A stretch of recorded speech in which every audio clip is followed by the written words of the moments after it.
ಹೇಗೆ ಕಾಂಗ್ರೆಸ್ ಆಡಳಿತದ ಅವಧಿಯಲ್ಲಿ ಕ್ರಿಮಿನಲ್ಗಳಿಗೆ ಮಹತ್ವ ಸಿಕ್ಕಿದೆ ಅನ್ನೋದು ಕೂಡ ನಾವು ಬಿಡಿಸಿ ಹೇಳ್ತೀವಿ. ಒಂದು ಫೈನಲ್ ಕ್ವಶನ್ ಸರ್, ನೀವು ಒಂದ್ ಕಡೆಗೆ ಹೋರಾಟ ಮಾಡ್ತೀವಿ ಕಾನೂನು ಸುವ್ಯವಸ್ಥೆ ವಿಚಾರವಾಗಿ ಅಂತ ಹೇಳ್ತಿದ್ರಿ, ಅದರಲ್ಲೂ ರಣ್ಯಾರಾವ್ ಪ್ರಕರಣವನ್ನು ಕೂಡ ನಿಮ್ಮ ಶಾಸಕರು ನಿಮ್ಮ ನಾಯಕರು ಪ್ರಸ್ತಾಪ ಮಾಡಿದ್ದಾರೆ. ಅಟ್ ದ ಸೇಮ್ ಟೈಮ್ ನಿಮ್ಮದೇ ಶಾಸಕ ಎಸ್ ಟಿ ಸೋಮಶೇಖರ್ ಅವರು ಬಿಜೆಪಿ ಮಂತ್ರಿಗಳೇ ಇದರಲ್ಲಿ ಇನ್ವಾಲ್ವ್ ಇರ್ಬೋದು, ಬಿಜೆಪಿ ಮಾಡಕ್ ಕೆಲಸ ಅಲ್ಲ ಅಂತ ಗಂಭೀರವಾಗಿ ಆರೋಪವನ್ನು ನಿಮ್ಮ ವಿರುದ್ಧನೇ ಮಾಡಿದ್ದಾರೆ. ಸೋಮಶೇಖರ್ ಈಸ್ ಟೆಕ್ನಿಕಲಿ ಬಿಜೆಪಿ, ಆತ ಭಾವನಾತ್ಮಕವಾಗಿ ಬಿಜೆಪಿಯನ್ನ ಬಿಟ್ಟು ಬಹಳ ಕಾಲ ಆಗಿದೆ.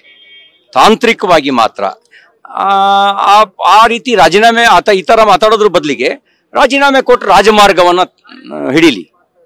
ಧನ್ಯವಾದ.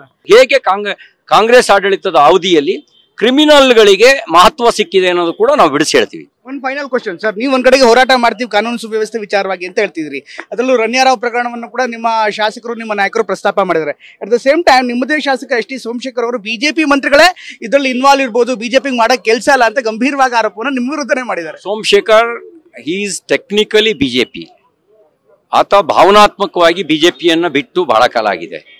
ತಾಂತ್ರಿಕವಾಗಿ ಮಾತ್ರ ಆ ರೀತಿ ರಾಜೀನಾಮೆ ಆತ ಈ ತರ ಮಾತಾಡೋದ್ರ ಬದಲಿಗೆ ರಾಜೀನಾಮೆ ಕೊಟ್ಟು ರಾಜಮಾರ್ಗವನ್ನ ಹಿಡೀಲಿ. ಧನ್ಯವಾದ.